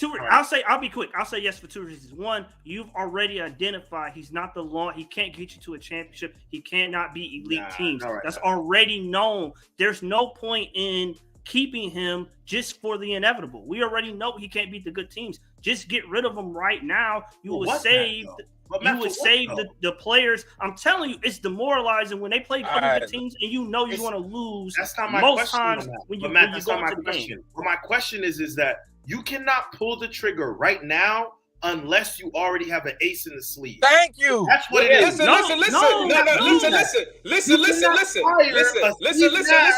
Hold on. Don't worry about who we gonna replace him with. Don't worry about that. We not on that. No. Listen to the question. Listen to the question. The question is simple. Should Nate be fired right now? Don't worry about who we gonna go get. So you're just saying yes or no, right? Yes or no. Yes or no. Don't add no extra. Don't add nothing extra. Should he be fired? Yes or no? Is no. Yes. No. Yes. No. Yes. What you think, analyst? Yes. Why should he be fired, analyst? But you just said. No, I'm asking the question. Oh, okay. Analyst, you go, then I'll go. Yeah, so, because you said no, right, Gerald? I said no. Okay. All right, go after him, analyst. Why should Nate McMillan be fired? And Nate said don't fire him in the chat. He said don't fire him, please. That's what Nate said. He got kids to feed. So why should he be fired? Why should he be fired? Reason not to fire nobody. He just starve like everybody else starve when they get fired. Why should he be fired, analyst? So I'm not gonna go through all my reasons, but my main core. Give us the top 2 reasons. Yeah, my main core of reasons is, unfortunately, yes, I see that he's diverting back to his track record. So I know that we are not going to grow to what we need to be with this group that has a lot of potential. And also, it does not seem like he's able to use the guys currently constructed on the roster to their strengths. Okay, I'll stop there. Okay, Gerald. So why shouldn't he be fired? Can I give a caveat? Yeah. I'm a Nate guy. I don't mind him getting fired, but the reason why I don't want him fired. What kind of caveat is that? I'm about to explain it. Let me explain it. Wait. You're not finna play both sides, Drew. You just said you don't think he should be fired. I'm about to explain it, bro. Your caveat is Gerald, no caveat, Gerald. No caveat. You can't defend your man. You can't say he shouldn't be fired, and then the first thing out your mouth is, "Well, I don't mind if he gets fired." Hey, let him weave that. Let him weave that. I want to see how where you going with this, man? Come on, man. How this road gonna curve? Come on, bro. Because he tried to play both sides. Also, after everyone's done, I got one more thing to say. I'm a Nate guy, but there's nobody that will lead that's available that will lead us to the championship. So if you hire anybody else, it's a lateral move. That I agree. That's why I don't. That's why I say don't get rid of Nate. That I agree with. Especially if he got a 600 winning, winning percentage. Here we go. Okay, don't worry about it. Okay, now let What's me the add playoff this. winning percentage? Now let me add this. Let me add this. Answer the question. If we could replace right now, can I answer the question? Which we can. If we could replace him right now with Udoka, do you do it? Yes or no? Hell right yes. Yes. Not right now. Yes. No. Not right now. What? Yes. Why not? Talk to me. Point. Yes. Why not? And then I'm gonna come at you right after point, John. Because the reality is that we also got to remember too, guys. Right? Like we are in the stands. We are on YouTube talking about this. We are not in the front office. We're not negotiating. I understand how Udoka is a good tactician, right? But right now, there's too much heat. And I'm not trying to deal with that. And the reality is the same way, like with the Nate firing thing, I'm kind of with you a little bit, Ticket, right? I have a little caveat. I don't mind Nate getting fired. Wait. What? All these caveats. So here we go. I don't mind making it fired. Here we go again. Wait. It's different. No. Hold up. You just said the same thing. Hear me out. Oh my goodness. I don't mind Nate getting fired. Hey, I'm gonna get on the curving road too. Hold on. You just said, hold on. When John said that, you was like, oh no, now you gonna turn and say the same thing? You gotta let me land, right? Golly. I don't mind Nate getting fired at the end of the season, is what I'm saying. Right now, no, I'm not doing that. No, but I said if you could replace him right now with Udoka, that's what I'm saying. I say no for that. I'm not replacing him because I agreed that it would be a lateral move. Not with Udoka. I damn sure would not replace Udoka, not because of his ability to coach, but just because there's way too much attention. Man, Go ahead, John. I'm gonna tell you why. After y'all done, is the climate. Hey, don't be coming up with some. I don't mind. It ain't no caveat. It ain't no caveat. Nah, that's all it is. Go ahead, John. I want to hear what he got. The moment the final game is played and it is 0-0-0 on the shot clock, I'm all for firing Nate. Pretty much. But why would you just waste the rest of the season? Because I'm gonna tell you why you shouldn't do that. Point. I'm gonna tell you why you shouldn't do that. Because go ahead, John. Then we're gonna go to Matt. What's your expectation, though? Hold up. Go ahead, John. Now I'm gonna say this.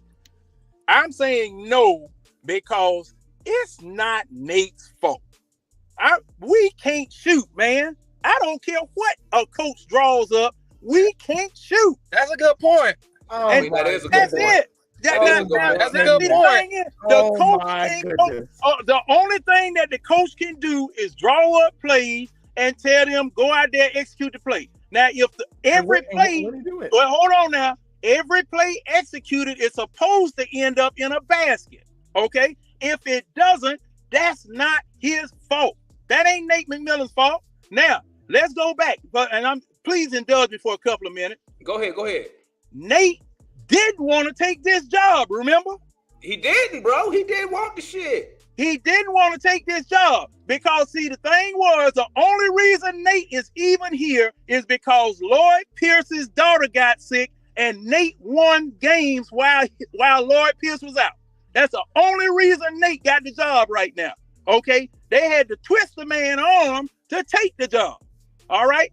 Now that you got him and the players that he has right now, these jokers can't shoot, all right? That's the problem. It's not Nate. It's not his defensive rotations. It's not his assignment. So John, let me ask you this. So Nate don't get. So do you believe that Nate had input on the roster this year as far as getting the Holiday brothers? Do you think he had input in that? Because they sucking right now. So he got to take some heat on that, right? I tell you what. Any coach that doesn't have any input on the players that you got, that ain't no coach.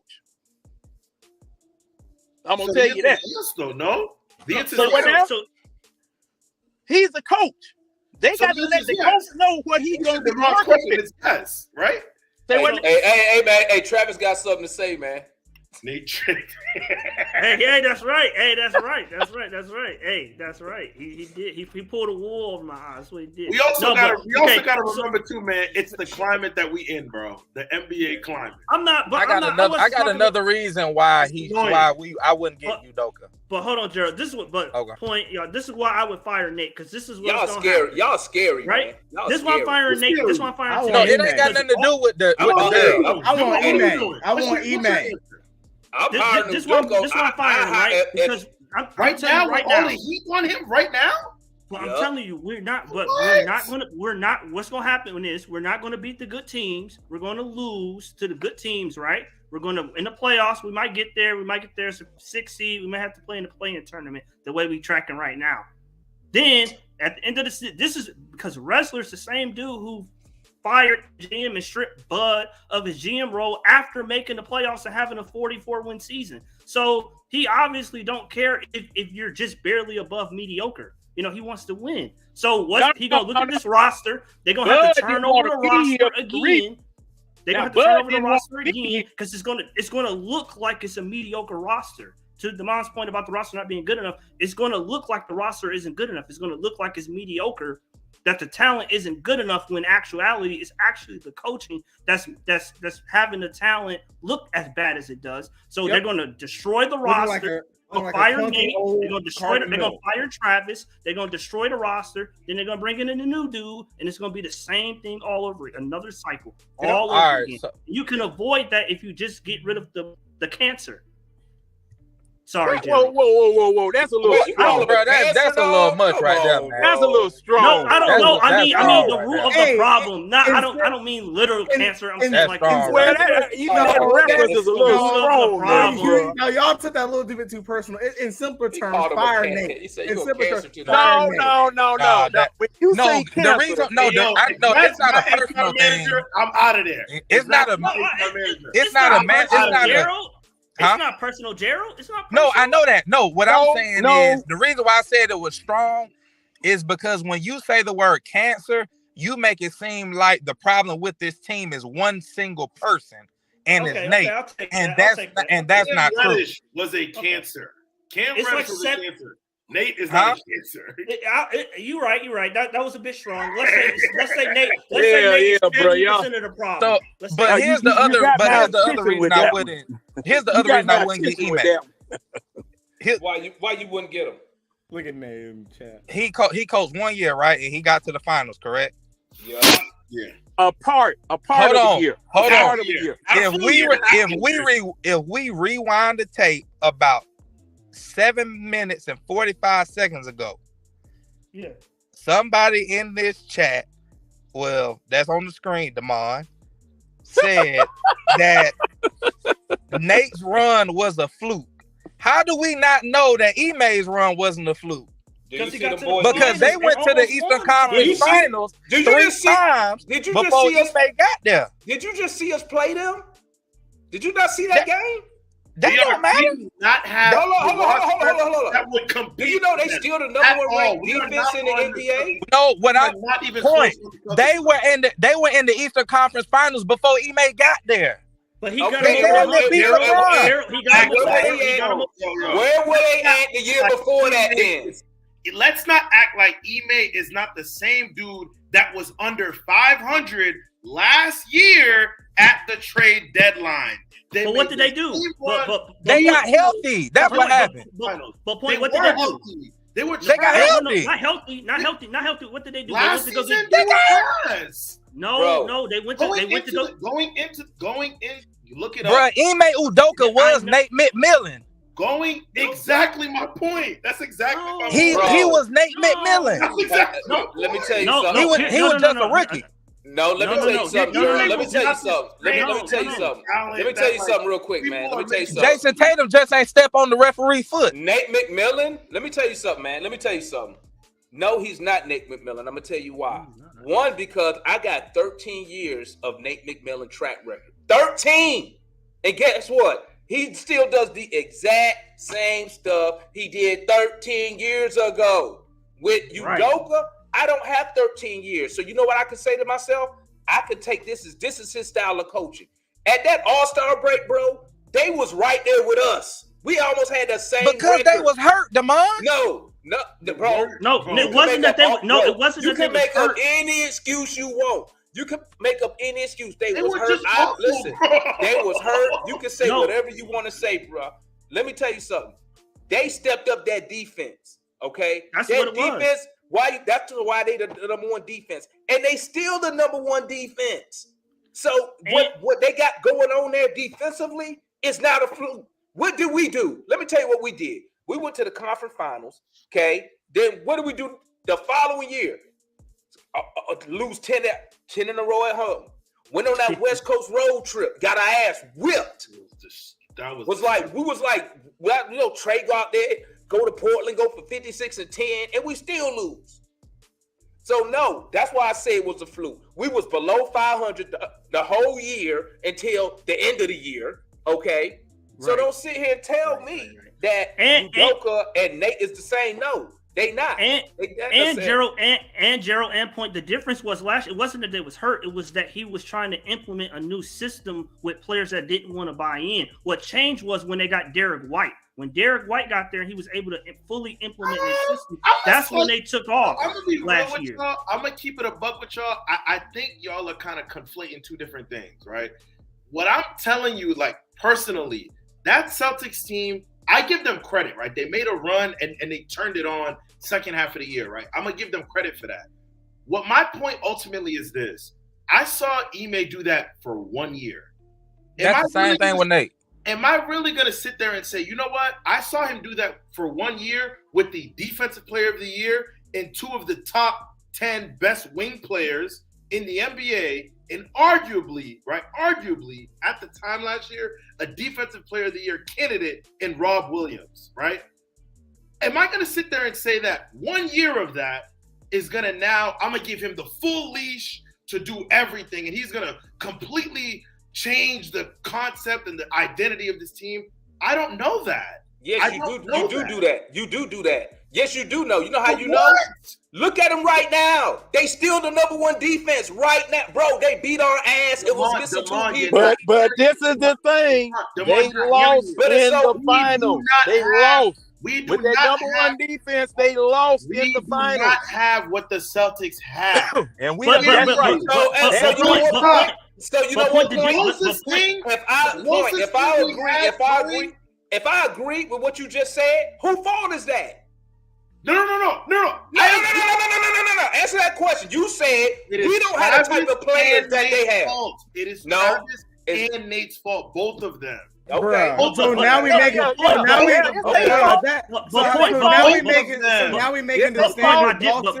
But what I'm saying is Ime Udoka was to what you're saying about Ime Udoka and them being the number 1 defense, I'm giving him most of the credit for that because they didn't start off that way. He changed them over time in the number 1 defense. And at Christmas, they were bottom of the league in defense. For that, though, man. No, but I'm saying with all the talent that he had that he inherited in training camp, they went from the beginning of the season to past Christmas as a terrible defensive team. So he had all that defensive talent, but they didn't start off as the number 1 defense. He molded them over time to become the number 1 defense. That's why I'm giving him credit. Because he did it over. They progressed in 1 year. They went from 30th to 25th to 20th to 18th to 5th to 1st over a course of an entire season. That's why I'm giving him credit. They didn't start. Bro. He didn't come into training camp. Boom, implement a system, and they take off as the number 1 defense in the NBA. It progressed over time. They morphed into the number 1 defense. That's why I'm giving him credit. But Matt, hold on, point. I got your point. This is the issue. I got your point. Put Ime Udoka on this Hawks team right now. Yeah. What is the? Give me years. Because we still can't shoot. If you put Ime right now, how long are you giving him? To do what? To do what? To bring us to contender status. With the I think he can do it right now. I think he can do it now. I mean, I would give him now. With the present players now? With the players we already got? With the players we already got? With the players that we already got. I think with Ime, we're significantly better than we are right now. Never. We're better than we are right now with Ime. I'm not saying he's going to win the championship right now. There's a lot of all-star backcourts that don't go to the finals, bro. The Hawks are too small. If you fire Nate today, yes, you are the man that's signing the check. How long is Ime's contract with the Atlanta Hawks? Damon, I want to hear from you. I'll say 3 years. I'm gonna give him 3. Listen, I'm gonna give him 3 years because guess what we finna do that first year he take over? Get rid of all the bums he don't want. You realize that, but you gonna put, but he's not gonna come that later because you gonna call his damn assistant coaches. You gonna make his staff. No, not if I want that coach, I'm gonna get that coach. You just said 40 minutes ago that if you got a ring, then you gonna this how I know y'all. I don't like how you did that. I was gonna say that. No, this how I know. This how I know y'all don't really listen to me when I'm running my mouth. This how I know y'all don't listen. Let me go back and say it again. Right? This is what I said. This is what I said. I said if you have a championship ring, you can do whatever you want. If you don't have a championship ring, I'm gonna put 2 people on your staff. And then y'all was asking me, well, you can't do that. And I said, when I put out, it's an opening for my job. Guess what? When your agent send these bums to me, and I don't want you, I'm gonna put on the standard. If I want you, if I go get you, guess what? I'm going to give in to whatever your demands. If Wait I a minute, you changed. Wait a minute. I did not change, man. Listen to me. If I go get you, this one y'all not listening. Hustler, boy. Hold on. If I go get you, if I say, listen to me. If I say I want Gerald to be my coach, guess what? I'm gonna say, Gerald, I want you to coach my team. And Gerald gonna say, this my demands, and I'm gonna say, cool. If I don't want you, because if I got to interview some other people and I'm not feeling you, I'm not changing my demands. Now the issue. Why? How does the negotiations even get that far if you don't want them? Why you just I want Udoka. So guess what? I don't care what baggage you come with. I don't care what he got. I don't care if he got A's. I don't care what he got. I'm going to get him. And I think he can make this team better. Come on, let's be real. You know what y'all sitting right here, and you know what you're proving? You proving that the GM has not built this team correctly. I disagree with that for the record. Y'all saying it right now. But yet you agreed earlier that this is Nate. This is Nate McMillan's team, bro. I told y'all wait a minute. I told y'all that, analysts. Y'all didn't tell me. I told y'all. I said, he's the player that Nate wanted, right? And y'all was like, yeah. I said it's still Nate. But it is not. No, it's not. This is what you said. It's not consistent. This is what you said. You said first, if you got rings, you got the freedom to do and hire who you want. If you don't, I'm putting 2 people on your staff, and that was it. Right? No, that was it. That's how I know y'all don't listen. Oh no, Demond, come on, Demond. Don't let me. Hey, John. You know what the best part is, John? You know what the best part is, John? You know what the best part? Don't worry, because you know what the best part is? What? I'm just gonna go back when this video over, and I'm just gonna clip it so you can hear me say it. Okay. That's the best part. Yeah.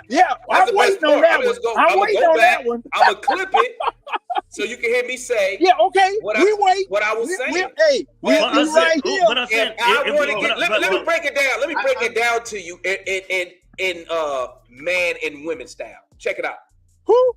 If a woman likes a dude, she's gonna go get the dude regardless of whatever she believes in. Okay, you feel me? True. Do you track that? So if I want a coach, if I want him and I have standards, I don't care what the standards is if I want that coach. Demond, I specifically asked you. Hold on, John. What you said. John, hold on. Demond, I just remember I specifically asked you if Ime was there, would you put the coaches on his staff? You said, hell yeah. Bro. Didn't you say that? I said, you asked me if Ime was my coach, would I put him up there? I said yes, but guess what, Gerald? If he says I don't want you to do it, what did I just say? I would change my standard for the coach that I want. So that's my standard. I get with that. But then if he says, hey, I don't like that, hey, general manager, I don't like that, I'm gonna say, cool, because I'm calling modification. Let me ask you this: do you believe Ime can bring this Hawks team to contender status? Yes. No. Or no? Yes. No. Yes No. or no? Yeah. No caveat. No. Because I say yes. I say yes. I'm gonna tell you why. Even if it takes a couple years, right? I say yes. No. I think he could have us I think I'm gonna keep it a buck with you. I think he could have us he will have us playing at a higher elite level. Okay. By the All-Star break. You know why? And I'm gonna say this. This is why I will say it. Because when your defense is top notch, it can get you through games when you're shooting cold like we are, because your defense keeps you in the game. You see what I'm saying? So if we improve our defense, look at what we did tonight. Look at what we did the other night against we was in the game tonight against the Raptors. Look at the numbers, Gerald. No, we blew the game in the third quarter, bro. But if you look, right? Yeah, it was. We took the lead in the third, and then once they took it back at the end of the third, we never. No, I'm saying we was in the game. Is all I was saying. Yeah, we was in the game. I'm talking about in the game the whole way to the fourth quarter. Because what's my motto? My motto was this: when you on the road, if you going into the fourth quarter and you down 10 or less points, you in a good position. Your defense, when them shots not going in like they wasn't tonight for the whole team, especially Murray, our defense keeps us in the game. But the whole game, not giving up in the third quarter when they go on a run, and then we spend the whole fourth quarter trying to catch up, and then they blow it open in the last 5 minutes. They shut our water off. Am I tripping? Am I tripping on that? They did shut our water off, Demond. I mean, it is what it is, man. If you think Ime is bringing the Hawks to contender status, right? Even if it's a couple years from now, after some roster changes. No. Present roster. No, he said present roster. I say right now he could have us. I think we will be contending. Can I ask you though? Do you think a guy like Quinn Snyder could do the same? I said Quinn Snyder the other night, bro. Everybody told me no. Everybody told me no. He a second round head coach. Yeah, so what is better the than Nate? And got a higher winning percentage than Nate. Because I said Quinn Snyder the other night, and everybody was telling me, what were they saying? Well, he had Donovan Mitchell and Rudy. I hope I see where I'm going with this. So and he lost in the second round. He didn't even get to the conference final. But my question to y'all is: the what is the difference between Nate and Quinn though? Ime and Quinn though. Nate is a perennial first-round exit. McMillan gives you 13 years. Look at his track record. No, I'm saying Ime and Quinn, not Nate. Ime and Quinn. Ime been to the finals. He been to the finals. But what I'm saying is, and Quinn been to the second round. Right. What time though? And he had probably a top 5 most talented roster. Yeah, he had way more talented roster than we did. I don't know about that. He had 2 good players. I don't know about an overall roster. Bro, you can't blame the coach for the roster. The coach can only coach what's available, bro. So my question is, no problem. So guess what? So maybe, you know what point? They got 2 All-Stars. They got 2 All-Stars. They got 2 All-Stars. What is he good at? I got a question. Maybe if our general manager drafted better players. I got a question. What up? All right. Do you hire anyone for head coach? Do you hire anyone from the Golden State Warriors on that assistant coaching staff as a head coach? No. No. I personally believe that motto, that like, let's go get people from the Greg Popovich tree, I low-key think that's a little overrated. Man, that shit don't work. Personally. Well, Bud, prove you're different. Now. Well, let's also be real. Bro, that's one coach. Hey, he was number 1 son down there. Hold on. The reason, John, that's number one 1 son. Bro, that's one coach. That's one coach from the Popovich tree, bro. Come on. But the reason, that's another. Steve Kerr would be the other. But the reason I would pick from Steve Kerr is because Mike Brown was an anemic offensive coach his first 2 stints as a head coach. Now you look at Sacramento's offense, low key is better than Golden State's. It's more. But he learned. Because see, I was gonna say no. Defense is whatever. I was gonna say no. Mike Brown ain't called a play since. So Mike Brown gonna lead us to a championship. Mike Brown ain't never called a play. This is what you need, man. Hey, this is what you need, bro. This is what you need. When we go hire a new coach, you got to prioritize what's important. Okay, what's important is having a coach with a championship pedigree. Is that important to have? Because you're dealing with, you got a young superstar in Trae Young. You want him to respect the coach. Look at what happened in Brooklyn when they had Kyrie and KD, and then they didn't respect Nash. So that's what you got to prioritize. I'm gonna tell you this. I'm not gonna sit here in front. You do have to factor in, your star players' opinion 100%. When it comes to stuff like that. You have to, or you're going to end up with that Brooklyn mess, how they didn't even listen to Steve Nash. But, you definitely do it once I saw, listen, when I saw Trae Young blow off Nate McMillan for that timeout right there, bro, a couple games ago.